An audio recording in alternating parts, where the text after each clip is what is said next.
ভাই আমি আমার টিচারের জন্য এই চকলেটটা তুই এনেছি। কি এনেছিস ভাই? দিদি আমি এই দুটো চকলেট এনেছি। হ্যাঁ, দুটো চকলেট? কিন্তু দুটো কার জন্য রে ভাই? আমাদের তো একটাই টিচার। দুটো কার জন্য?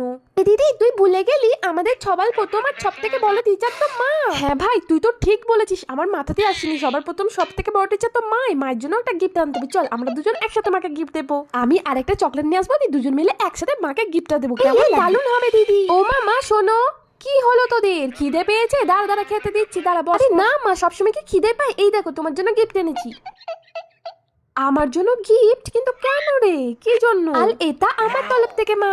তা তোরা দুজনে আমার জন্য গিফট এনেছিস কেন রে? মা আজ তো টিচার্স ডে, তুমি তো আমাদের সব থেকে বড় টিচার। আরে বাবা, তুই এত কিছু জানিস বাবা? আমার শোন আছে ছেলে, তোমরা অনেক অনেক বড় হও, ভালো মানুষের মতো মানুষ হও, ঠিক আছে? আচ্ছা, এবার এই একটা চকলেট তোমার জন্য আর একটা ভাইয়ের জন্য। আমাকে যখন গিফট দিয়েছো তাহলে আমাকেও তো কিছু গিফট দিতে হয়। তো আমার জিনিস মানে তো তোমাদের জিনিস, তাই না? না ছেলে মেয়ে। লাভ ইউ মা।